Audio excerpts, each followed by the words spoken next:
এককালের বিখ্যাত উকিল চিত্তপ্রসাদ রায় অসন্তুষ্ট মুখ তুলে তাকাতে আমরা কলরব করে বলে উঠলাম,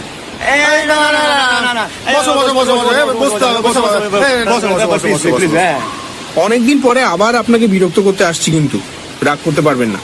এমন বর্ষার রাতে যদি আপনার রোমাঞ্চকর জীবনের একটা গল্পই না শুনতে পেলাম, তাহলেই বাদলার তো কোনো অর্থই হয় না।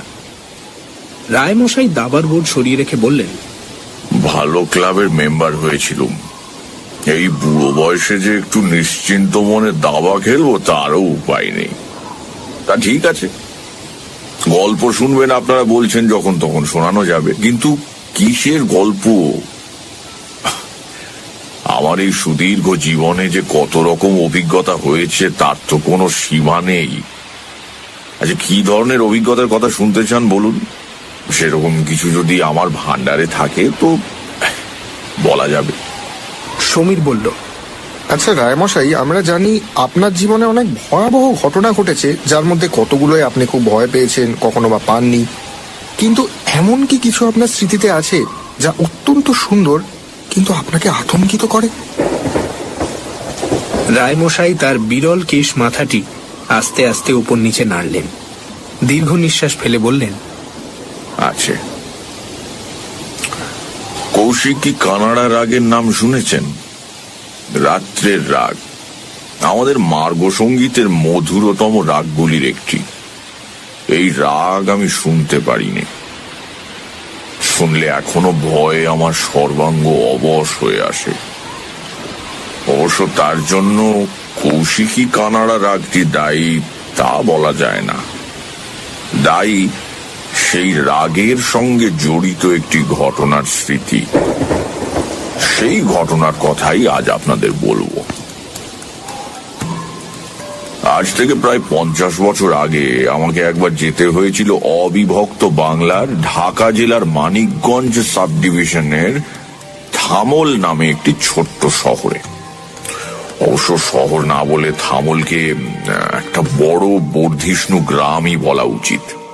কিন্তু শহর বলছি এই জন্য যে ওখানে পাকা বাড়ির সংখ্যা ছিল প্রচুর, পাকা রাস্তা ছিল, দুটো স্কুল ছিল, একটা ছেলেদের অন্যটা মেয়েদের, আর ছিল একটা কলেজ, থামল রাজ কলেজ।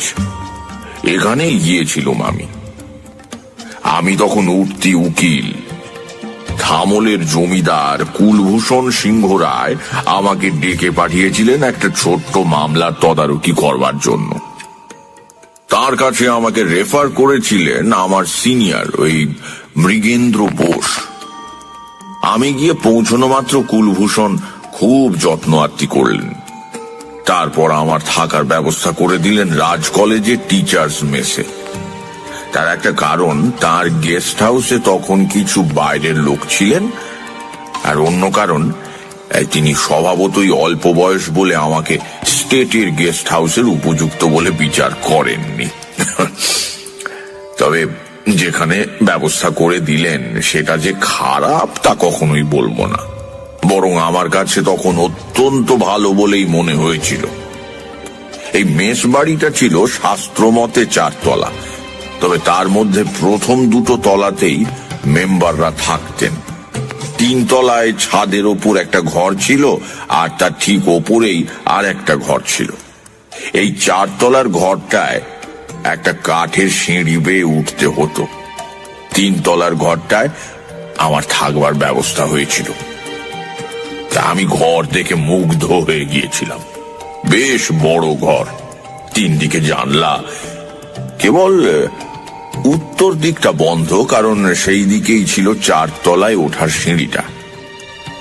ঘরটার পূব দিকে প্রকাণ্ড ছাদ, পশ্চিমে দিগন্ত বিস্তৃত ধান ক্ষেত, তার মাঝে মাঝে ঘন গাছপালায় ঢাকা কয়েকটি গ্রাম, আর দক্ষিণে রাজ কলেজের খেলার মাঠ, মাঠের ওপারে শহর।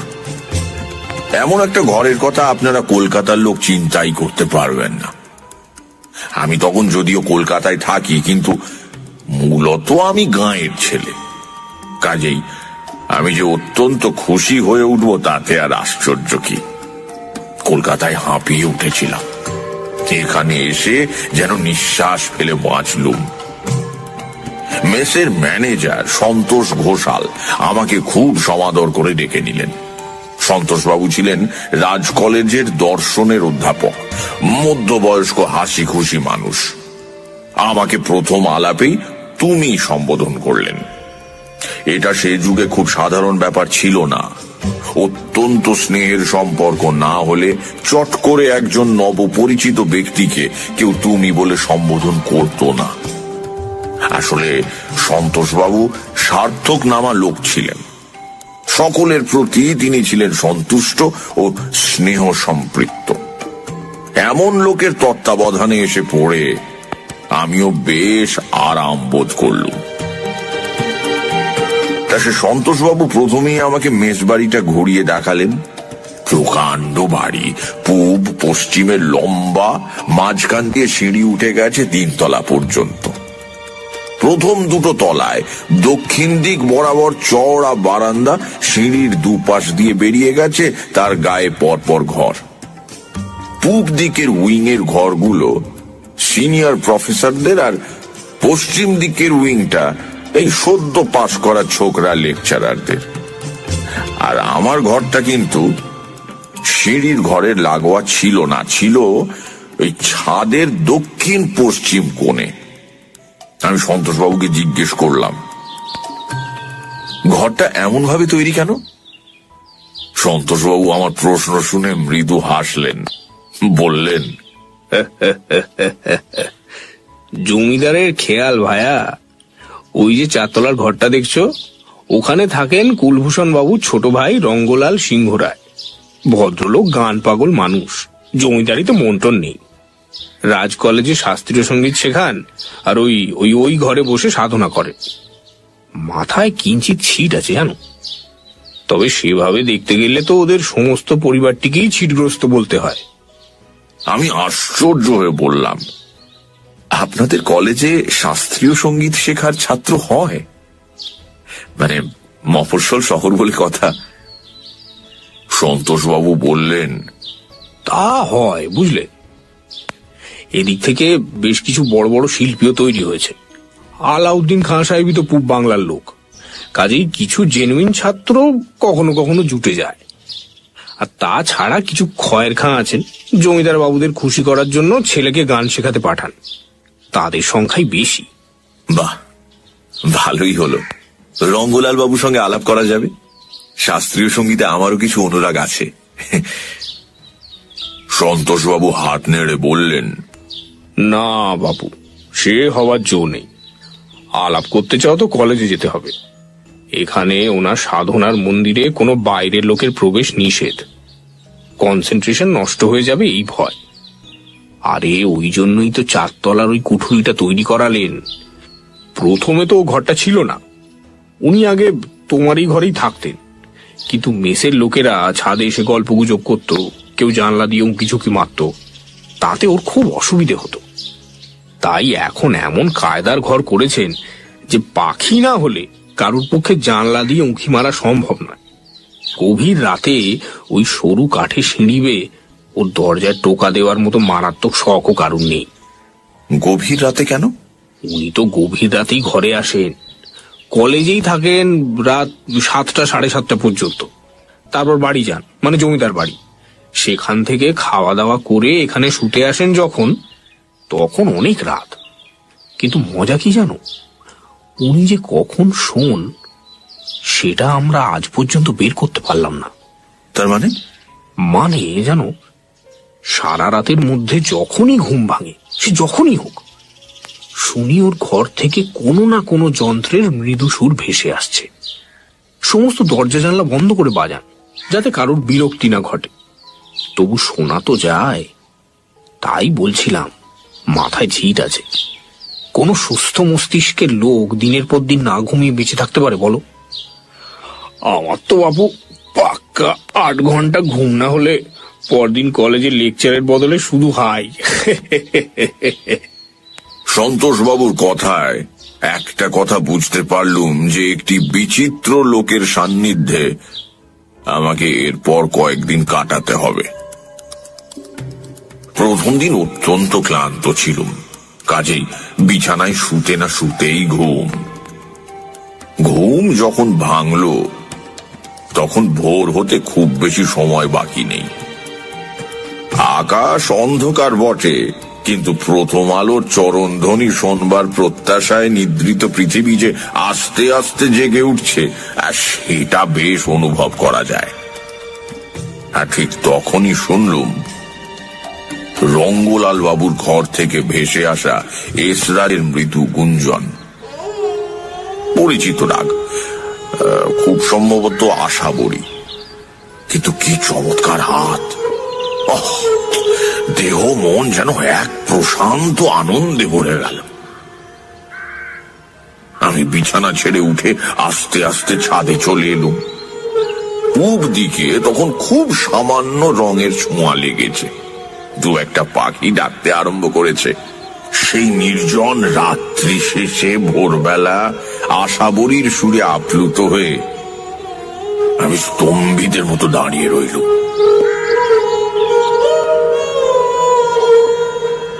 যখন সুর থেমে গেল তখনও তার রেশ কাটল না। আমি যেমন দাঁড়িয়েছিলুম তেমনি দাঁড়িয়েই রইলুম। চমক ভাঙল কাঠে সিঁড়িতে এই পায়ের শব্দে। আমি মুখ তুলে দেখি রঙ্গলাল বাবু। রঙ্গলাল সার্থক নেওয়া ব্যক্তি, অমন টকটকে গায়ের রং এই বাঙালির মধ্যে এর আগে বা পরে আর কখনো দেখেছি বলে মনে পড়ে না। কিন্তু ভদ্রলোককে খুব একটা সুপুরুষ বলা চলে না, মোটামুটি রোগাই বলা চলে। মাথা জোড়া টাক, কেবল দুকানের পাশে একগুচ্ছ করে চুল, গর্তে বসা ছোট ছোট চোখ, চাপা নাক আর লাল টুকটুকে মোটা মোটা ঠোঁট। দেখলে মনে হয় যেন লিপস্টিক লাগানো। এক কথায় দেখলে খুশি হয়ে ওঠার মতো কিন্তু চেহারা নয়। কিন্তু সেদিন সেই সময় আমার ভদ্রলোকের চেহারার কথা একবারও মনে হয়নি। একটু আগেই যে অসাধারণ সুর শুনলুম তার শিল্পীকে চোখের সামনে দেখে আমার মনে একটা গভীর শ্রদ্ধার ভাব এলো। আমি দু হাত তুলে তাকে নমস্কার করলুম। নমস্কার।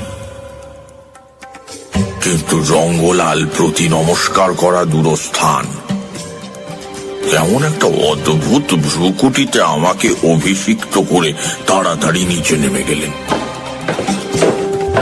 সেটা বিরক্তি না ভয় বুঝতে পারলুম না।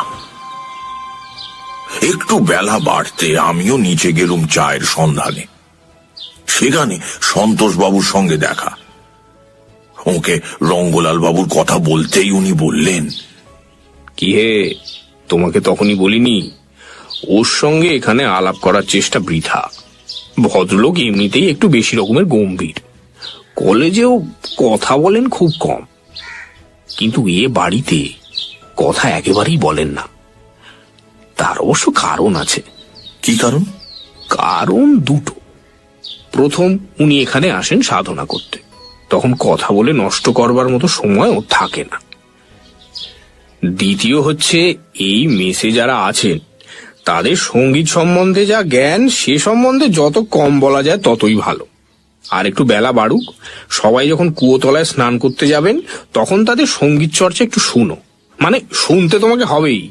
আর তখনই বুঝতে পারবে কেন রঙ্গলাল বাবু এদের সঙ্গে কথা বলতে চান না বা কথা বলতে ভয় পান। পরের দিন রাতে হঠাৎ ঘুম ভেঙে দেখি পশ্চিমের জানালায় দ্বাদশীয় চাঁদ হেলে পড়েছে। আমার সমস্ত ঘর একটা উজ্জ্বল কিন্তু বিষণ্ণ আলোয় ভরে রয়েছে। আমার মনে হলো আমার মনটাও যেন কেমন বিষণ্ণ হয়ে রয়েছে। অনেকটা একটা করুণ অথচ মধুর স্বপ্ন দেখতে দেখতে ওই ঘুম ভেঙে গেলে যেরকম হয়। যদিও তখন চারদিক নিস্তব্ধ, তবু বেশ বুঝতে পারলুম কোনো এক অনির্বচনীয় সঙ্গীতের মধ্যে এতক্ষণ ডুবে ছিলুম, যেটা বন্ধ হতেই আমার ঘুম ভেঙে গেছে। আমার অবচেতন মন তখনও তার রেশ বহন করে চলেছে। দীর্ঘশ্বাস ফেলে চোখ বন্ধ করেছি। ঠিক তখনই ওপরতলার জানালার ভেতর দিয়ে একটি দিলরুবার চাপা অথচ মন্দ্র ঝংকার ধ্বনি ভেসে এলো। আমি উদ্গ্রীব হয়ে উঠলাম। আস্তে আস্তে সেই ঝংকার রূপ নিল যোগিয়ায়। আর সে কি অপরূপ রূপ! আমি মন্ত্রমুগ্ধের মতো শুনতে লাগলুম।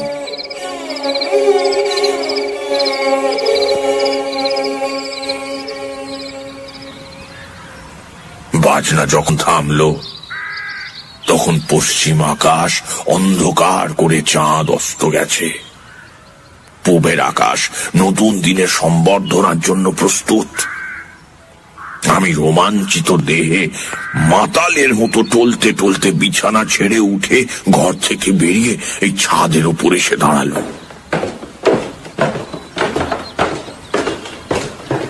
ভোরের ঠান্ডা হাওয়ায় আমার সমস্ত শরীর যেন জড়িয়ে গেল।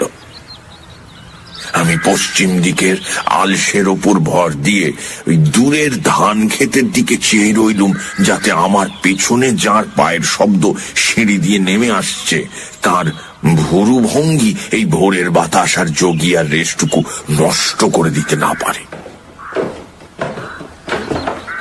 পায়ের শব্দ ছাদের ওপর এক মুহূর্ত ইতস্তত করল, তারপর নিচে নেমে গেল। বুঝলুম রঙ্গলাল আমাকে দেখেছেন এবং বোধহয় কালকের মতো একটা বিনীত নমস্কার আশা করেছিলেন।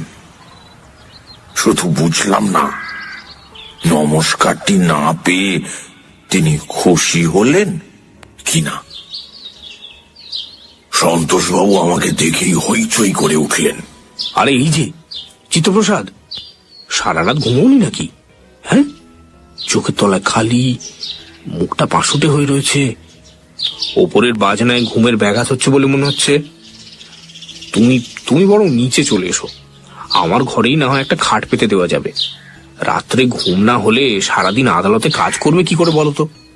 ঘুম যে কম হচ্ছে তাতে কোনো সন্দেহ নেই সন্তোষবাবু, কিন্তু তার বদলে যা পাচ্ছি সেটার তো কোনো তুলনাই হয় না।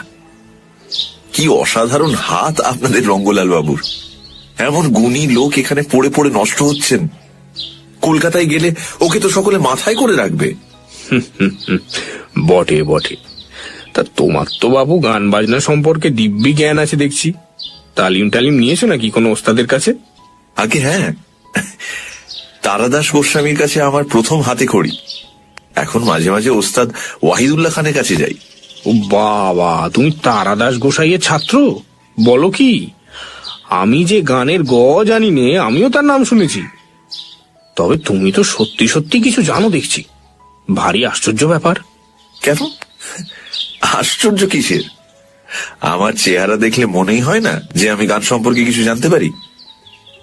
কেন আপনাদের ওই রঙ্গলাল বাবুর মতো চেহারা না হলে বুঝি সঙ্গীতজ্ঞ হওয়া যায় না? আরে না না না, তোমার কথা আমি বলছি না। আমি আশ্চর্য হচ্ছি অন্য কথা ভেবে। কি কথা? সন্তোষবাবু একটু চিন্তা করে বললেন। আজ থাক বুঝলে, তোমাকে আরেকদিন বলবো। আমার মনে কেমন একটা ধাঁধা লেগে গেল। বললুম, দেখুন সন্তোষবাবু, আপনার মনের কথা এখন না বলে যদি পরে বলতে চান না হয় তাই বলবেন, কিন্তু আপনাদের রঙ্গলাল বাবু সম্পর্কে আরেকটা প্রশ্ন আমার মনে জেগেছে, সেটার কিন্তু জবাব চাই। প্রশ্নটা হলো, রঙ্গলাল বাবু কি আপনাদের ভয় করেন? আপনাদের যে উনি এড়িয়ে চলেন সেটা কি অহংকারে নাকি ভয়ে? আমার প্রশ্ন শুনে সন্তোষবাবু ভয়ানক গম্ভীর হয়ে গেলেন। বললেন, এরকম একটা ধারণা তোমার হলো কি করে? গতকাল সকালে উনি যখন আমার দিকে ভুরু কুঁচকে তাকালেন তখন আমার কেমন যেন মনে হয়েছিল ওনার দৃষ্টিতে বিরক্তির চেয়েও ত্রাসটাই বেশি। পরে আবার আপনি বললেন উনি আপনার মেসের বোর্ডারদের সঙ্গে কথা বলতে ভয় পান, সেটা থেকেই আমার মনে প্রশ্নটা এলো। সত্যিই কি উনি ভয় পান নাকি? কিসের ভয়? সন্তোষবাবুর মুখে তার স্বভাব সিদ্ধ হাসিটা ফিরে এলো না। উনি ওই আগের মতন গম্ভীর মুখে কিছুক্ষণ চুপ করে রইলেন, তারপর বললেন, কিছু মনে করো না চিত্তপ্রসাদ, তোমার এই প্রশ্নের জবাবও আমি দিতে পারলাম না, পরে হয়তো কোনোদিন দিতে পারবো। আচ্ছা, এই প্রশ্নটা জবাব দিতে তো আপত্তি নেই। ওর ঘরটা পরিষ্কার করে কে? ও, সে জমিদার বাড়িতে পূর্ণ বলে একটা কালা বোবা চাকর আছে, সে দুপুরবেলা এসে ঝাঁটপাট দিয়ে যায়। কালা বোবা? উত্তরটা শুনে আমি হতাশ হয়ে চুপ করে গেলাম। সেদিন সারাদিনই কাছারিতে চিন্তিত হয়ে রইলুম। রঙ্গলাল বাবুর ভেতরে কোথাও একটা রহস্য আছে। সন্তোষবাবু সেটা জানেন, কিন্তু চেপে যাচ্ছেন কেন? রঙ্গলাল বাবুর পরিবারের কাছে চাকরি পাওয়ার কৃতজ্ঞতাবশত, না অন্য কোনো ব্যাপার? রহস্যটাই বা কি? জমিদারের ছেলে গান বাজনা নিয়ে আছেন, কোনো অন্যায় বা অসামাজিক কাজ তো নয়। তার মধ্যে গোলমাল কি হতে পারে? কৌতূহল বড় বিশ্রী জিনিস। একবার চেপে ধরলে তার নিবৃত্তি না হওয়া পর্যন্ত চাপ বেড়েই চলে, স্বস্তি দেয় না কিছুতেই। কাজেই স্থির করে ফেললুম এই রহস্যের সমাধান করতে হবে, তার আগে কলকাতায় ফেরা নয়।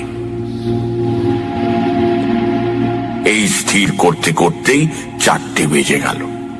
কাছারি বন্ধ হবার সময় হয়ে গেল। ভাবলুম একবার রাজ কলেজে যাই, সেখানে গিয়ে সোজাসুজি রঙ্গলাল বাবুর সঙ্গে আলাপ জমাবো। ভদ্রলোক যদি ভাগিয়ে দিতেও চান, ছাড়বো না। আমি উকিল, নাছোড় বান্দা হওয়া আমার পেশার একটা অঙ্গ। এই ভেবে রাস্তায় বেরোতেই দেখি সন্তোষবাবু আর একজন মধ্যবয়স্ক ভদ্রলোককে সঙ্গে নিয়ে একটা গাছতলায় দাঁড়িয়ে আছেন। আমাকে দেখে দুজনেই এগিয়ে এলেন। অপরিচিত ভদ্রলোকটির সঙ্গে আমার পরিচয় করিয়ে দিয়ে সন্তোষবাবু বললেন, এই যে চিত্তপ্রসাদ, আলাপ করিয়ে দিই, ইনি আমাদের রাজ কলেজের অধ্যাপক শ্রী নৃপেন্দ্রনাথ ঘোষ। একে তোমার কাছে নিয়ে এলাম একটা কথা আলোচনা করব বলে। ওই যে আজ সকালে তোমার কাছে কথাটা বলবো বলবো করেও বলতে পারিনি, সেটাই আর কি। বেশ তো, সে তো খুব ভালো কথা। তাহলে চলুন ওই বেঞ্চিটাতে গিয়ে বসি। বেঞ্চিতে বসে আলাপচারি শুরু হলো। সন্তোষবাবু বললেন, দেখো চিত্তপ্রসাদ, নৃপেন বাবুকে কেন এনেছি সে কথা আগে বলি। আমাদের এই থামলে সিংহরায় পরিবার ছাড়া শাস্ত্রীয় সঙ্গীতে এক্সপার্ট বলতে যদি কেউ থাকেন, তো তিনি এই ভদ্রলোক। বলতেই নৃপেন বাবু প্রবল বেগে হাত নেড়ে প্রতিবাদ করে উঠলেন। বললেন, আরে না না না না, শাস্ত্রীয় সঙ্গীতের আমি কিছুই জানি না। আমার বাড়িতে একটা ফোনোগ্রাম আছে, আর কিছু ওই কেসিতে ইন্দুমতি কে মল্লিকের রেকর্ড আছে। তাতেই সকলে ধারণা হয়েছে যে আমি বুঝি মস্ত বড় বোদ্ধা। ব্যাপারটা তা নয়। এক্সপার্ট হওয়াটা আসল কথা নয়। আসলে গান সম্পর্কে আমার কিছু ধারণা আছে, সেই সূত্রেই আমাদের আপনার কাছে আসা। আমি ভীত হয়ে বললুম, কি সর্বনাশ, আমাকে গান টান গাইতে বলবেন না তো? আপনি তারাদাস গোসাইজির ছাত্র, আপনাকে গাইতে বলবো না এ কথা তো জোর করে বলতে পারছি না। তবে এখন নয়, এখন আমরা এসেছি রঙ্গলাল বাবুকে নিয়ে কিছু কথা বলবার জন্য। আচ্ছা, আপনি কি সন্তোষ বাবুকে বলেছেন যে রঙ্গলালের অসাধারণ হাত আর তার বাজনা অপূর্ব? হ্যাঁ, বলেছি। ঠাট্টা করে বলেছেন না সত্যি সত্যি?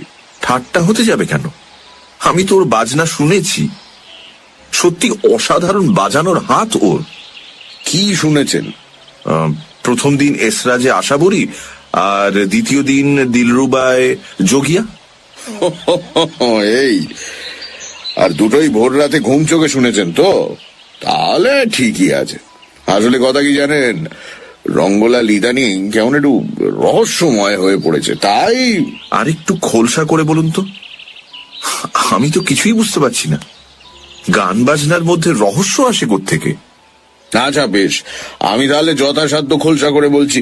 দেখুন, আমি আর রঙ্গলাল খুব ছোটবেলাকার বন্ধু। আমরা এক পাঠশালায় পড়াশোনা করি, শেষ করি একসঙ্গে ঢাকা ইউনিভার্সিটিতে। এই সন্তোষ ঘোষাল আমাদের চেয়ে 2 বছরের জুনিয়র, পরিচয় ঢাকাতেই। সন্তোষের সাবজেক্ট ছিল দর্শন শাস্ত্র, আমার ইংরেজি সাহিত্য, আর রঙ্গলালের ইতিহাস।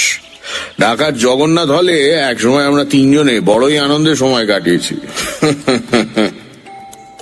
আমরা যখন পাশ করি তখন কুলভূষণ বাবু কলেজ খুলেছেন, কাজে আমরা যে সবাই সদল বলে এসে সেই কলেজে যোগ দেব তাতে আর আশ্চর্য কি। এই পর্যন্ত সবই ঠিকঠাক চলছিল। গোলমাল বাঁধলো আজ থেকে বছর 8 আগে। তখন কুলভূষণ বাবুর মেয়ের বিয়ে উপলক্ষে বেনারস আর লখনৌয়ের কিছু ওস্তাদ এসেছিল আমাদের এখানে। তাদের মধ্যে এক বুড়ো বীণা বাদক ওস্তাদ ওমর আল মালিক আর তার 2 ভাইজি তামিম বানু আর হাফমা বানুর গান বাজনা শুনে রঙ্গলাল হঠাৎ ক্ষেপে উঠল। এর আগে পর্যন্ত রঙ্গলালের সঙ্গীতের প্রতি অতিরিক্ত রকমের কোনো অনুরাগ আমরা কখনোই দেখিনি, বরঞ্চ সুর জ্ঞানের অভাবই দেখেছি। সেই লোক এখন শাস্ত্রীয় সঙ্গীত শেখার জন্য মরিয়া হয়ে পড়ল। কুলভূষণ স্বভাবতই মনে করলেন যে সুরের চেয়ে ওই 2 বাইজি রঙ্গলালকে বেশি আকৃষ্ট করেছে। অতএব ছোট ভাই শাস্ত্রীয় সঙ্গীত শেখার প্রস্তাব করা মাত্র কুলভূষণ তাকে আচ্ছা করে বকে দিল। কিন্তু বকে কি আর সব সমস্যার সমাধান হয়? মহাসাংসারিক অশান্তি লেগে গেল। শেষ পর্যন্ত কুলভূষণ ভাইয়ের প্রস্তাবে রাজি হলেন, কিন্তু এই শর্তে যে সে এখানে থেকেই গান শিখবে, ওই লখনৌ টাকনৌ যাওয়া চলবে না। অতঃপর রঙ্গলালের গুরু এলেন এখানে। ভগবান জানেন তাকে এখানে আনতে কুলভূষণের কত টাকা খরচ হয়েছিল। সেই গুরু আর কেউ নন, বুড়ো ওস্তাদ ওমর আল মালিক। ওস্তাদজি তার শিষ্যকে প্রথমেই বীণা শেখালেন না, কিন্তু শুরু করলেন এসরাজ আর দিলরুবা দিয়ে। আর শিষ্য প্রবল উৎসাহে শিখতে আরম্ভ করল। কুলভূষণ বাবু কলেজের একটি ঘর ছেড়ে দিলেন ওদের, কিন্তু এই শেখানোটা বেশি দিন আর সুখপ্রদ রইল না। আমরা প্রায়ই শুনতাম ওস্তাদজি চিৎকার করছেন, বকাবকি করছেন, যেন উনি যা দিতে চাইছেন শিষ্য তা নিতে পারছে না। এইভাবে 2 বছর কাটলো। এর মধ্যে রঙ্গলাল 4টে রাগ শিখল, ইমন, জয় জয়ন্তী, যোগিয়া আর আশাবলী।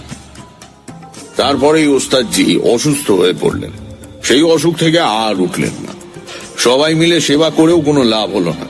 তবে সেই অসুখের মধ্যেও ওস্তাদজি শুনতুম বারংবার রঙ্গলালকে বলতেন, আমার দুঃখ রয়ে গেল, আমি তোমাকে তৈরি করে যেতে পারলুম না, আমি তোমাকে শেখাতে পারলুম না কিভাবে প্রাণ ঢেলে বাজাতে হয়।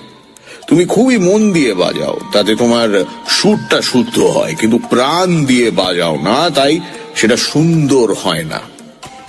সঙ্গীতের উদ্দেশ্য ব্যাকরণ মেনে কতগুলি সুরকে ঠিক মতো পরপর সাজানো নয়, তার উদ্দেশ্য শ্রোতাকে একটা অবিস্মরণীয় অভিজ্ঞতা দিয়ে যাওয়া। সেটা করতে হলে তোমার ভেতরের সবটুকু মাধুর্য ঢেলে দিতে হবে। যে ওস্তাদজির মৃত্যুর পর রঙ্গলাল কিন্তু একদম পাল্টে গেল। সে গম্ভীর হয়ে গেল, তার ইতিহাস চর্চা, জমিদারি দেখাশোনা সব বন্ধ হয়ে গেল।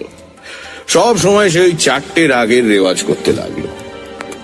আমাদের বলতো আমি যেভাবে হোক মন প্রাণ ঢেলে বাজাবই, গুরুজির সুর আমার কানে লেগে রয়েছে, সেই সুর তুলবই তুলব। কিন্তু প্রতিজ্ঞা করা এক কথা, সেটা পালন করা অন্য ব্যাপার। শত চেষ্টা করেও কিন্তু রঙ্গলালের বাজনার কোনো উন্নতি হলো না। সেই একঘেয়ে বিরক্তিকর ঘ্যানঘ্যানানি বাজনা। আমি যে সামান্য গান বুঝি, আমার পক্ষেও বলা সম্ভব যে ওর বাজনা কেবল খারাপ নয়, রীতিমতো অসহ্য। আমি নৃপেন বাবুকে এইখানে বাধা দিয়ে জিজ্ঞেস করলুম, তাই যদি হবে তাহলে উনি শেখান কি করে?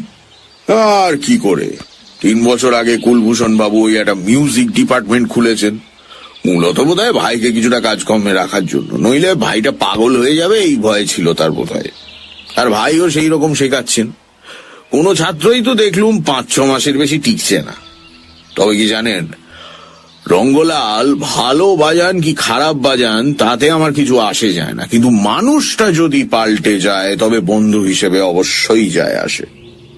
সেই জন্যই সন্তোষের কাছে আপনার মন্তব্য শুনে আমি এখানে দৌড়ে এসেছি। তবে কি রঙ্গলালের সাধনা এতদিনে সফল হলো? আমি তো এই কিছুদিন আগেই শুনেছি, তখন তো কোনো পরিবর্তন লক্ষ্য করিনি। তবু হয়তো হতেও পারে। তাহলে এইবার ওকে স্বাভাবিক জীবনে টেনে আনা যেতে পারে। কিন্তু আপনার কথা শুনে বুঝলুম আমাদের আশা অমূলক। আধ ঘুমের মধ্যে আপনি যা শুনেছেন সেটা বেশিরভাগই আপনার কল্পনা। তবে সব রহস্যের যে সমাধান হলো তা নয়। প্রথমত, বছর দুয়েক আগে যবে থেকে রঙ্গলাল ওই 4 তলার ঘরটায় আশ্রয় নিয়েছে তবে থেকে ওর কেমন একটা সন্ত্রস্ত হয়ে রয়েছে। কিসের যেন ভয়। প্রশ্ন করেও জবাব পাইনি। আর আজকাল তো আমাদের সঙ্গে কথাই বলা বন্ধ করে দিয়েছে। দ্বিতীয়ত, সন্তোষের কাছে শুনেছেন নিশ্চয়ই সারা রাত ওই ঘর থেকে বাজনার শব্দ আসে। তবে কেউ একদম উন্মাদ হয়ে গেছে, অথচ কথা যখন বলে তখন তো বেশ স্বাভাবিক মনে হয়। তৃতীয়ত, আপনি আসার বছরখানেক আগে ওই ঘরে কিছুদিন থেকে গিয়েছেন কুলভূষণ বাবুর এক বন্ধু হরিনাথ চাটুর্যে। হরিনাথ বাবুর নাম আপনি শুনে থাকবেন। এককালে উনি বেশ ভালো হারমোনিয়াম বাদক বলে পরিচিত ছিলেন।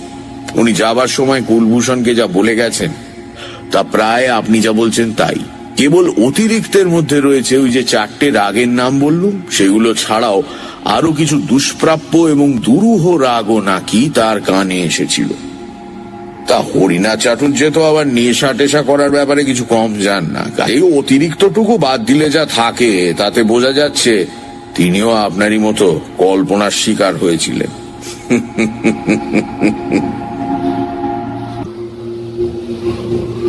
নৃপেন বাবু যত সহজে সমস্ত ব্যাপারটা বুঝে গেলেন, আমার পক্ষে কিন্তু সেটা সম্ভব হলো না। যে সুর আমি শুনেছি সেটা অর্ধ ঘুমন্ত মস্তিষ্কের কল্পনা, বাজা হরিনাথ চাটুর্য শুনেছিলেন সেটা আফিমের নেশা থেকে উদ্ভূত, এটা চট করে মেনে নেওয়া কঠিন। তাহলে সমস্ত ঘটনাটার একটা যুক্তিগ্রাহ্য ব্যাখ্যা থাকা দরকার। এক হতে পারে রঙ্গলালের খারাপ বাজানোটা একটা বাইরের ধোঁকার টাটি। তিনি একলব্যের মতো নিভৃতে সাধনা করে চলেছেন এবং যতদিন না পারফেকশনে পৌঁছবেন ততদিন তিনি আত্মগোপন করেই থাকবেন। কিন্তু সেখানে প্রশ্ন থাকে, তাহলে তার এত ভয় কিসের? তিনি যদি ধরা পড়েও যান যে তিনি সত্যি সত্যি খারাপ বাজান না, তাহলে কি তার কোনো ক্ষতির সম্ভাবনা আছে? কি ধরনের ক্ষতি? সারা রাত ধরে বাজানি বা কেন? লোকজনের কাছ থেকে এত দূরে দূরে থাকাটাই বা কেন?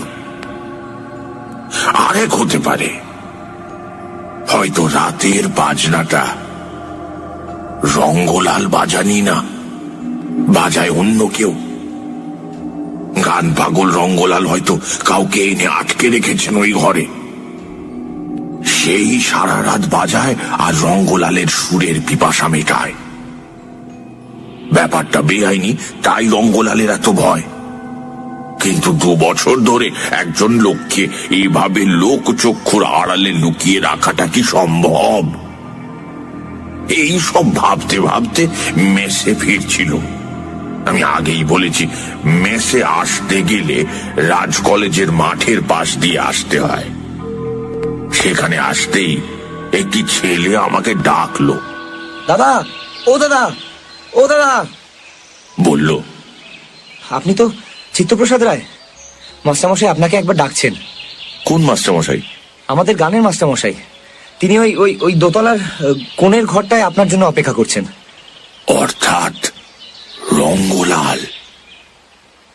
ভালোই হলো, আমি গিয়ে আলাপ করব ভাবছিলাম, এখন তো দেখছি তিনি স্বয়ং ডেকে পাঠিয়েছেন। অতএব তাড়াতাড়ি পা চালিয়ে দিলুম দোতলার কোণের ঘরের উদ্দেশ্যে। সেটাই মিউজিক ডিপার্টমেন্ট। সারা ঘর জুড়ে গালিচা পাতা, তার উপর ইতস্তত কিছু সেতার, এসরাজ, হারমোনিয়াম ইত্যাদি পড়ে রয়েছে। একধারে কয়েকটা আলমারি ভর্তি কিছু বই আর খাতাপত্র। তাদের সামনে একটা তাকিয়ায় ঠেস দিয়ে গালচের উপর আড় হয়ে শুয়েছিলেন গতকাল ভোরে মেসের ছাদে দেখা সেই ভদ্রলোক আমাকে দেখে সোজা হয়ে বসলেন, একটা হাত অলসভাবে সামনে মেলে দিয়ে বললেন, বসুন। আমি একটা নমস্কার করে তার সামনে বসে পড়লুম। নমস্কার। রঙ্গলাল প্রতি নমস্কার না করে কিছুক্ষণ বিষণ্ণ দৃষ্টিতে আমাকে দেখে বললেন, আপনি গান নিয়ে কিছু বোঝেন? খুবই সামান্য। তাহলে যা বোঝেন না তার উপর মন্তব্য করেন কেন? কোন মন্তব্য? আপনি নৃপেনকে বলেছেন যে রাত্রে আপনি যে বাজনা শুনেছেন তা অপূর্ব এবং অতুলনীয়। কে আপনাকে এসব বিশেষণ প্রয়োগ করতে বলেছে? যা জানেন না বা বোঝেন না তা নিয়ে আমাদের জমিদারিতে দয়া করে কোনো কথা বলবেন না। আমি কোনো রকম বাচালতা সহ্য করতে রাজি নই। অর্থাৎ রঙ্গলাল ভয় দেখিয়ে আমাকে চুপ করাতে চাইছেন, কিন্তু অত সহজে ভয় আমি কোনোদিনই পাইনি। তাই সহজভাবেই বললুম, রঙ্গলাল বাবু, আপনার বয়স আমার চেয়ে অনেক বেশি, সন্দেহ নেই, কিন্তু যে শাস্ত্রে আপনার শিক্ষা মাত্র 2 বছরের আর সাধনা 8 বছরের, সেখানে আমার জমার দিকে পাল্লা কিন্তু অনেক ভারী। আমি তারাদাস গোস্বামীর কাছে ধ্রুপদ আর ধামার শিখেছি 8 বছর, আর ওস্তাদ ওয়াহিদুল্লাহর কাছে খেয়াল, তারানা আর ঠুমরির শিক্ষা চলেছে, তাও বছর 4 হবে। সেক্ষেত্রে কোনো বাজনার ব্যাপারে আমি কি বিশেষণ প্রয়োগ করব তার বিচার আপনি বোধহয় করতে পারেন না, তাই না? আপনি বাচালতা সহ্য করতে পারুন বা না পারুন, যে সুর আমি গত 2 রাত আপনার ঘরের বাইরে দাঁড়িয়ে শুনেছি তা যে অপূর্ব এবং অতুলনীয় সেটা তো আমি বলবই। আর সে সুরের সৃষ্টিকর্তা যদি আপনি হন, তাহলে চিরকাল আপনার পায়ে সশ্রদ্ধ নমস্কার জানাবো। আমি আশঙ্কা করেছিলাম আমার উকিলি বক্তৃতা শুনে রঙ্গলাল তেলে বেগুনে জ্বলে উঠবেন, কিন্তু তা হলো না। ভদ্রলোক আবার তাকিয়ায় ঠেস দিয়ে আড় হয়ে পড়লেন, বিষণ্ণ হেসে বললেন, আচ্ছা, মেনে নিলুম আপনি পণ্ডিত ব্যক্তি, কিন্তু তাহলে বলুন তো, মাত্র 2 বছরের শিক্ষা যার, সে কি অপূর্ব বা অতুলনীয় সুর সৃষ্টি করতে সক্ষম? আপনার 8 বছরের নিরলস সাধনার কথাও কিন্তু আমি জানি রঙ্গলাল বাবু। সবই তো জানেন দেখছি, শুধু এই কথাটাই জানেন না যে এ ব্যাপারে আমি কোন রকম কথাবার্তা বা আলোচনা পছন্দ করি না। যা আমার একান্ত ব্যক্তিগত তা আমারই থাক না। এবার কিন্তু আমার হাসি বন্ধ হলো। রঙ্গলালের বলার মধ্যে এমন একটা অসহায় আর্ত অনুরোধ ছিল যে আমি কিছুটা অভিভূত না হয়ে পারলুম না। বললুম, বেশ, আপনি যদি এ ব্যাপারে কোনো আলোচনা পছন্দ না করেন, না হয় তা নাই করা যাবে, কিন্তু এভাবে নিজেকে লুকিয়ে রাখছেন কেন? তাতে আপনার লাভ কি? রঙ্গলাল এই প্রশ্নের জবাব দিলেন না, কিছুক্ষণ চুপ করে থেকে পাল্টা প্রশ্ন করলেন, আমার বাজনা আপনার খুব ভালো লেগেছে তাই না? কতটা ভালো? অত্যন্ত ভালো, অসাধারণ, কিন্তু এই প্রশ্ন কেন? রঙ্গলাল আবার কিছুক্ষণ চুপ করে রইলেন, তারপর দীর্ঘশ্বাস ফেলে বললেন, আপনার কৌতূহল নিবারণ করার ক্ষমতা আমার নেই চিত্তপ্রসাদ বাবু। করতে পারলে হয়তো ভালোই হতো, কিন্তু তা আর হবার নয়। যা চলছে তাই চলাই ভালো। হয়তো তাতে আপনার ঔৎসুক্য কমবে না, কিন্তু আপনার মঙ্গলই হবে। এরপর আর কোনো প্রশ্নেরই জবাব পাইনি সেদিন। কেন তিনি আমার কৌতূহল মেটাতে পারবেন না এবং না মিটলে কেনই বা আমার মঙ্গল, তা আর তখন জানা হলো না। যদি জানতুম যে রঙ্গলাল যা বলছেন তা অসত্য বা কোনো কিছু চেপে যাওয়ার উদ্দেশ্যে নয়, তাহলে হয়তো আর এগোতুম না, কিন্তু তা তো হলো না। ওর গোপনীয়তা, অনাবশ্যক ভয় কোনো কিছুর আশঙ্কা এবং সকলকে এড়িয়ে চলার চেষ্টা, সবকিছু মিলে আমার মনের মধ্যে একটা অদম্য কৌতূহল জাগিয়ে তুলল। তার উপর আমার উকিলি সত্তা বারংবার বলতে লাগলো, এত সবের পেছনে নিশ্চয়ই কোনো অসামাজিক বা অনৈসর্গিক পাপ লুকিয়ে আছে। আজ ভাবি, আমার উকিল আমিটাকে যদি তখন দমিয়ে রাখতে পারতুম, হয়তো তাহলে ভালোই হতো।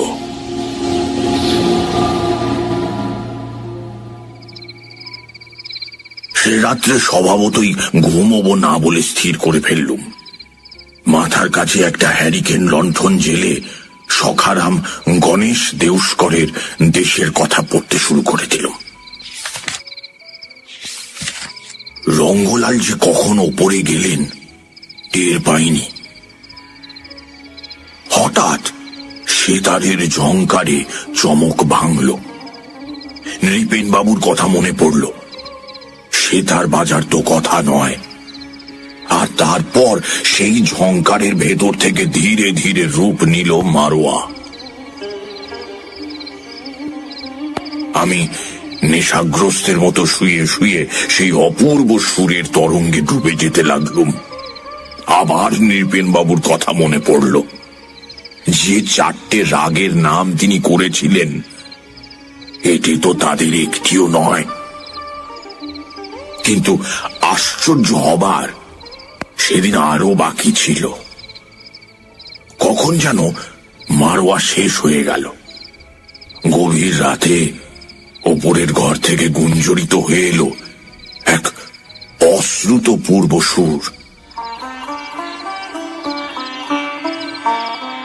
সে কোনোদিন শুনিনি। আমার মনে হলো কানাড়ার কোনো একটি বিশেষ রূপ, কিন্তু কি সেই রূপ তা বুঝতে পারলুম না। কৌশিকী কানাড়া নামটির সঙ্গে আমার পরিচয় হয় বহু বছর পরে কলকাতায়। তবে নাম না জানা থাকলেই বা কি, অমন আশ্চর্য সমস্ত অনুভূতি অবশ করা সুর যে হতে পারে তা আমার আগে জানা ছিল না। আমি আচ্ছন্ন হয়ে সেই সুরের মাধুর্যে ডুবে যেতে লাগলুম।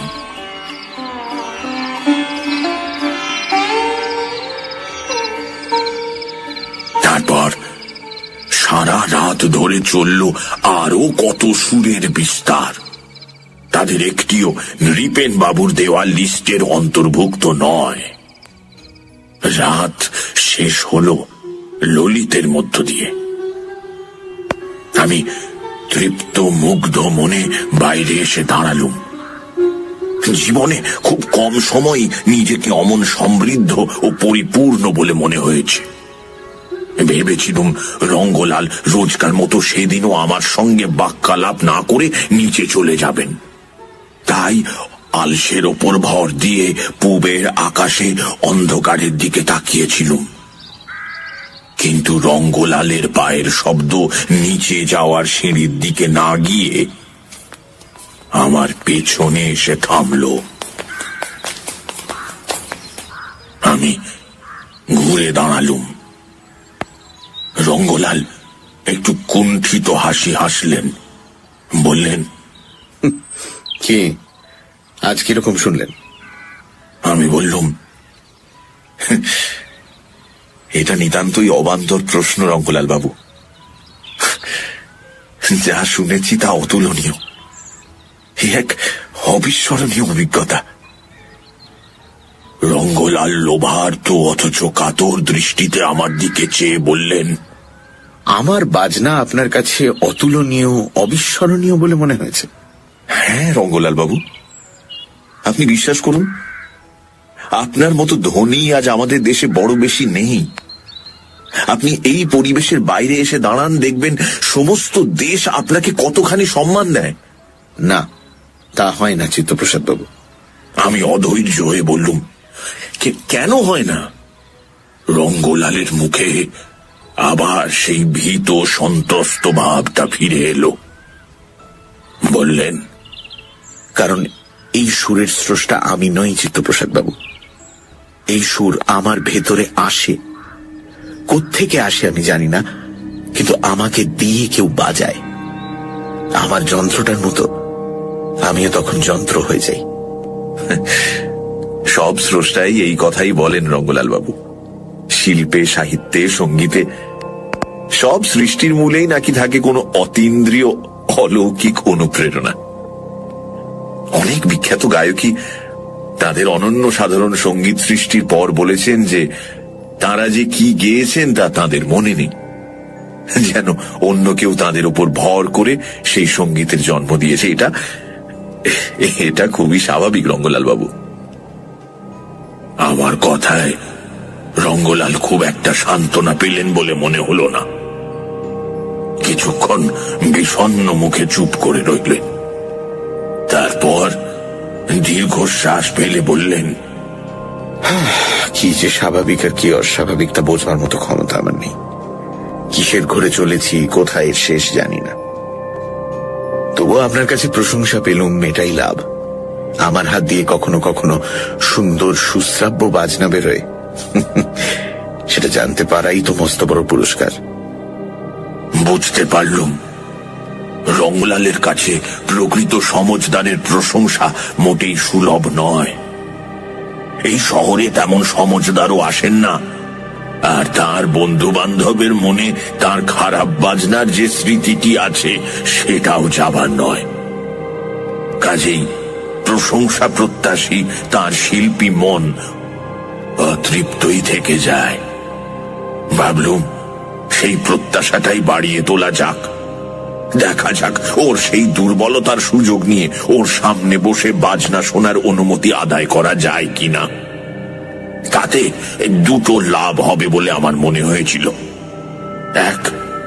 একজন গুণী শিল্পীর সামনে বসে বাজনা শোনার অভিজ্ঞতা, আর দুই, রহস্য যদি কিছু থাকে তবে তার উদ্ঘাটন। কাজেই রঙ্গলালকে অত্যন্ত বিনয়ের সঙ্গে বললুম, কি যে বলেন তা ঠিক নেই। আমি কলকাতার লোক, সারা ভারতের হেন বড় শিল্পী নেই যার সঙ্গীত আমি শুনিনি। সেই অভিজ্ঞতার জোরেই বলছি, আপনার বাজনা অত্যন্ত সুন্দর। তবে একটা কথা। কি কথা? মানে আপনার বাজনা তো শুনেছি, বন্ধ জানলার ভেতর দিয়ে, খাটে শুয়ে শুয়ে। এতে তো ঠিক রস পাওয়া যায় না, যার ফলে বাজনাটা কতদূর ভালো হলো তারও সঠিক মান বের করা যায় না। বলছিলাম কি, যদি সামনে বসে শুনতে পেতুম তাহলে। না না না না না, তা হয় না। আমি কিন্তু আপনাকে একটুকুও বিরক্ত করতুম না। আমি অনেক ঘরোয়া আসরে একেবারে সামনে বসে ওস্তাদ মেহফুজ খান, ওস্তাদ ইমারত হোসেন, পণ্ডিত শঙ্করলাল এদের বাজনা শুনেছি। এতে আমার অভিজ্ঞতা আছে। বিশ্বাস করুন রঙ্গলাল বাবু, আপনার কোনো অসুবিধে হতো না। এদের গান আপনি সামনে বসে শুনেছেন? নিশ্চয়ই সেই অভিজ্ঞতার কথা আপনার চিরকাল মনে থাকবে। অবশ্যই থাকবে, এবং সেই সব অভিজ্ঞতার সঙ্গে আপনার সামনে বসে গান শোনাটাও যোগ দিয়ে নিতে চাই রঙ্গলাল বাবু। এদের সঙ্গে আপনি আমার তুলনা করছেন চিত্তপ্রসাদ বাবু? হ্যাঁ, এবং আমার এতটুকুও ভুল হয়নি সে বিষয়ে আমি নিশ্চিত। হঠাৎ সব সংযমের বাঁধ ভেঙে গেল। রঙ্গলাল দৃঢ় কণ্ঠে বলে উঠলেন, বেশ, তাই হবে। আমি আজ রাত্রিবেলা ঘরে ফেরার সময় আপনাকে ডেকে নেব। আপনি যেন ঘর ছেড়ে অন্য কোথাও যাবেন না। রঙ্গলালের ঘরে ঢুকতেই মনে হলো এই ঘরের জানালা বোধহয় কোনোদিন খোলা হয় না। একটা স্যাঁতসেঁতে বাসি গন্ধ সারা ঘরটাকে একটা অন্ধ কূপের মতো করে রেখেছে। ঘরটার একপাশে একটা খাট, তার উপর সাদা চাদরে ঢাকা বিছানা। খাটের সামনে মোটা কার্পেট বাকি মেঝেটাকে ঢেকে রেখেছে। কার্পেটের উপর নানা রকমের বাদ্যযন্ত্র, সেতার, সরোদ, দিলরুবা, বেহালা, আরো কত কি। আর এপাশে ওপাশে ছড়ানো কিছু তাকিয়া। আমি সন্তর্পণে এদিক ওদিক তাকিয়ে দেখলুম, ঘরে অন্য কোনো লোকের অস্তিত্ব টের পেলুম না। রঙ্গলাল একটা বড় ল্যাম্প জ্বালালেন, তারপর দরজাটা বন্ধ করে দিলেন। আমি বললাম, জানলাগুলো খুলে দিই। বিদ্যুৎ বেগে ঘুরে দাঁড়ালেন রঙ্গলাল, চাপা গলায় বললেন, না, চুপ করে বসুন এখানে। জানালা খুলতে বলায় ভদ্রলোক এতটা ক্ষেপে উঠবেন বুঝিনি। ভাবলুম তীরে এসে তরি ডোবে বুঝি, তাই তাড়াতাড়ি বললুম, ঠিক আছে ঠিক আছে রঙ্গলাল বাবু, এই বসছি।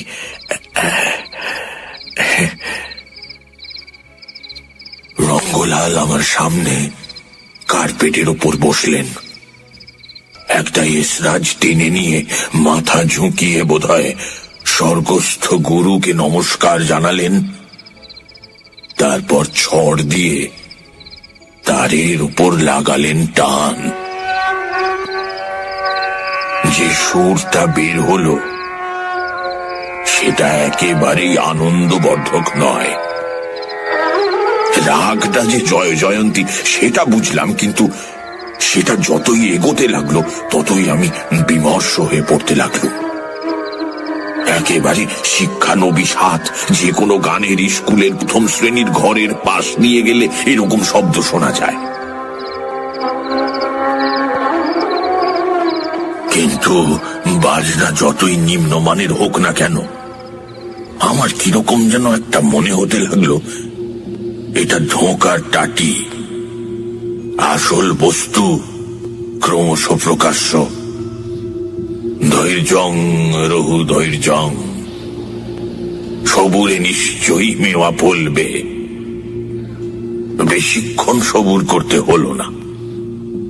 রঙ্গলাল বাজাতে বাজাতে মাঝে মাঝে উজ্জ্বল চোখ তুলে আমার দিকে তাকাচ্ছিলেন। বোধহয় আমার মুখের ভাব দেখে আমার মনের কথা বোঝবার চেষ্টা করছিলেন। কিন্তু ধীরে ধীরে ওর চোখের পাতা ভারী হয়ে এলো, মাথাটা একটু সামনের দিকে নুয়ে পড়ল, আর সেই সঙ্গে ওর শিক্ষানবিশ হাত থেকে জয় জয়ন্তী একটা অবিশ্বাস্য সৌন্দর্যময় পরিণতির দিকে এগিয়ে চলল।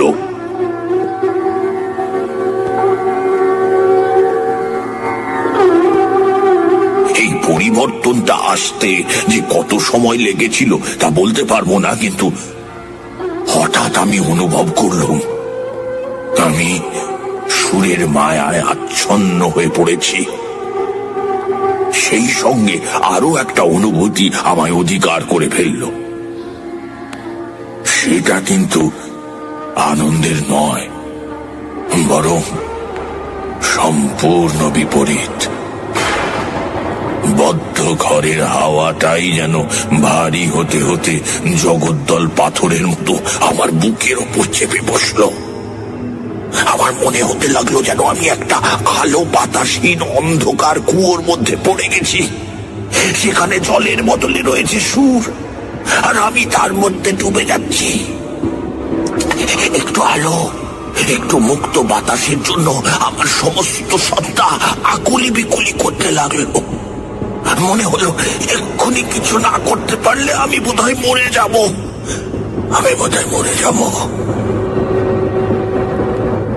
প্রাণের দায়ে আমি উঠে দাঁড়ালুম। আমার এই অস্বস্তির মধ্যেই কখন যেন রঙ্গলাল জয় জয়ন্তী শেষ করে কৌশিকী কানাড়া ধরেছেন। তার দিকে তাকিয়ে দেখি তার বিরল কেশ মাথাটা আরো সামনে ঝুঁকে পড়েছে। মুদিত চক্ষে বাহ্য জ্ঞান লুপ্ত হয়ে তিনি বাজিয়েই চলেছেন। ভাবলুম জানালাগুলো খুলে দিই, উনি টেরও পাবেন না। আজ পূর্ণিমা, বাইরের পৃথিবীটা চাঁদের আলোয় ভেসে যাচ্ছে। সেই প্রকৃতিকে বাইরে আটকে রেখে এই বদ্ধ ঘরের ক্লেদাক্ত বাতাসে দম বন্ধ হয়ে কষ্ট পাওয়ার কোনো মানেই হয় না। তাই যথাসাধ্য নিঃশব্দে গিয়ে আমি পশ্চিমের জানলাটা খুলে দিলাম। জ্যোৎস্না প্লাবিত দিগন্ত বিস্তৃত মাঠ দেখব এই আশায়। কিন্তু কি দেখলাম? কোথায় তারা ভরা আকাশ, কোথায় আদিগন্ত মাঠ, কোথায় জ্যোৎস্না? এ আমি কোথায়? আর সামনে ওটা কি? আসলে আমি যে কি দেখেছিলাম তা আমি নিজেই ভালো করে বর্ণনা করতে পারবো কিনা জানি না, কিন্তু আজও চোখ বুঝলে সেই ভয়ঙ্কর দৃশ্য আমার চোখের সামনে ভাসে। কিরকম জানেন? আমার মনে হলো যেন জানলার বাইরে একটা নীলাভ ধূসর ম্লান দ্যুতিময় কুয়াশার স্তর, সেটা নড়ছে চড়ছে, তালগোল পাকাচ্ছে, কখনো উজ্জ্বলতায় বাড়ছে, কখনো কমছে, আর সেই স্তরের পেছনে কতগুলো আবছায়া শরীর। কি তাদের অবয়ব, কি তাদের রূপ, কিছুই বোঝা যায় না, কিন্তু তারা যে আছে তাতে কোনো সন্দেহ থাকে না। অনেকটা বড় স্টেজের ভেতরে বসে সামনে দর্শকদের দিকে তাকালে যেরকম মনে হয়, চোখের উপর ফুট লাইনের একটা পর্দা মতন পড়ে, তার ওপারে দর্শকদের মুখ দেখা যায় না, কিন্তু তাদের অস্তিত্ব অনুভব করা যায়। কিন্তু থিয়েটারের স্টেজের সঙ্গে সেদিনের জানালার বাইরেটা একটা তফাৎ ছিল। স্টেজের দর্শকরা মানুষ, অভিনয় শুরু হলে তাদের অস্তিত্বের সঙ্গে অভিনেতার একটা মানসিক যোগাযোগ শুরু হয়।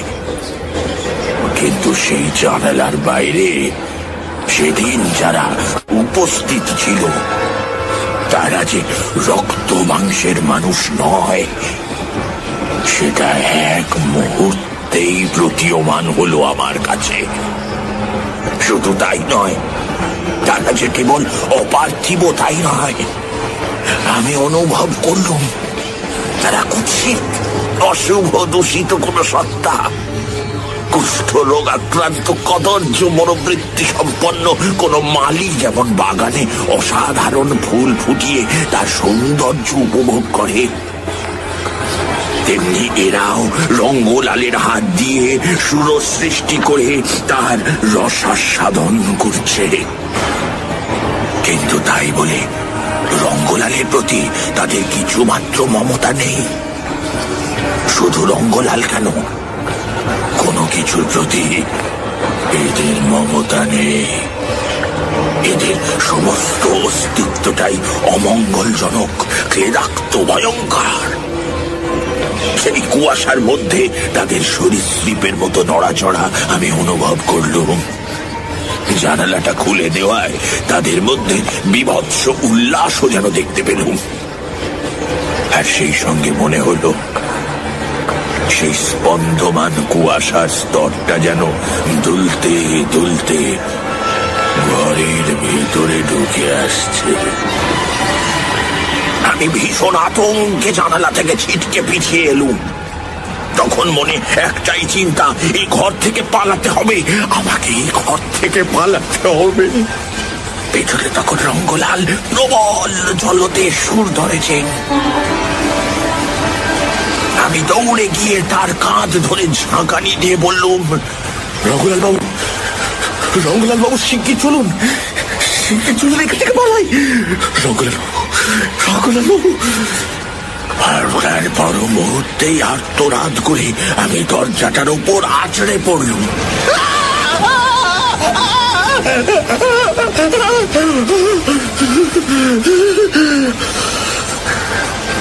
রঙ্গলালের গায়ে হাত দিয়ে আমি বুঝতে পেরেছিলাম তিনি মৃত।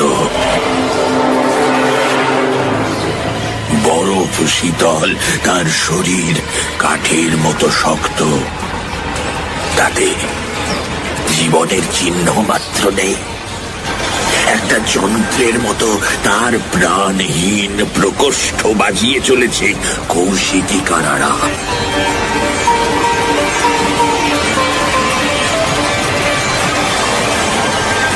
কি করে যে দরজার খিল খুলেছিলাম জানি না, শুধু মনে আছে দরজাটা খুলতেই চোখের ওপরে এসে পড়ল জ্যোৎস্নার আলো, আর আমি জ্ঞান হারিয়ে সিঁড়ির ওপর থেকে গড়িয়ে পড়ে গেল।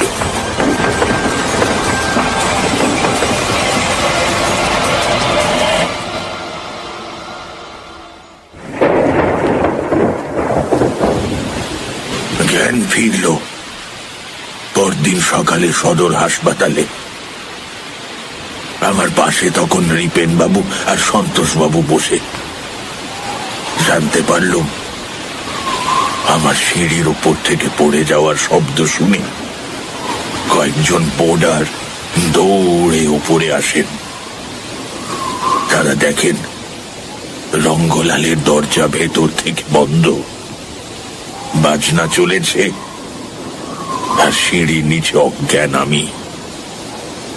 ওরা রঙ্গলালকে ডাকাডাকি করে কোনো সাড়া না দিয়ে আমাকে ওখান থেকে নামিয়ে এনে হাসপাতালে পৌঁছে দেন, আর সেই সঙ্গে কুলভূষণ বাবুকেও খবর দেন।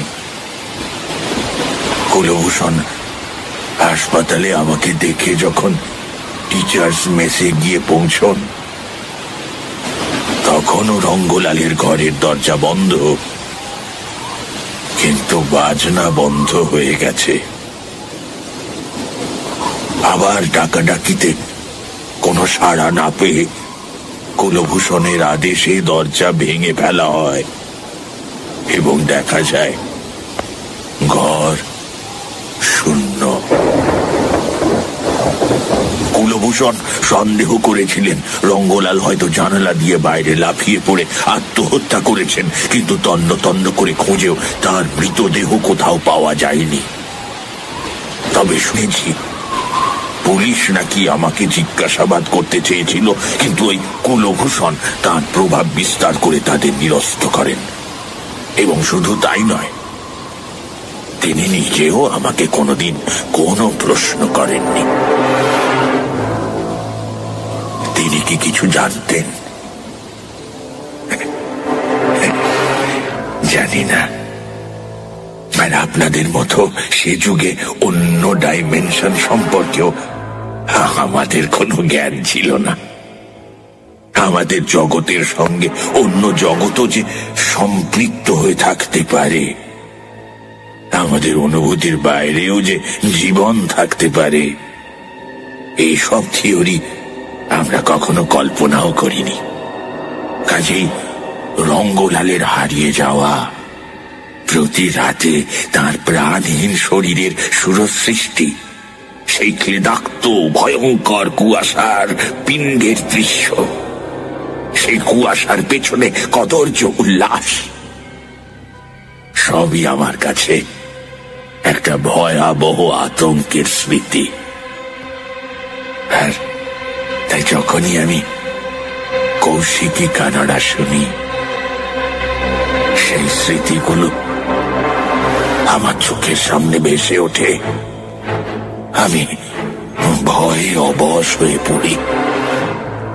আমার মনে পড়ে যায় আমাদের ইন্দ্রিয়ের ওপারে, অথচ আমাদের অত্যন্ত কাছে অন্তত একটা এমন জগৎ আছে যা নির্মম, যা কুৎসিত, যা নিষ্ঠুর, আর যা অমঙ্গলজনক।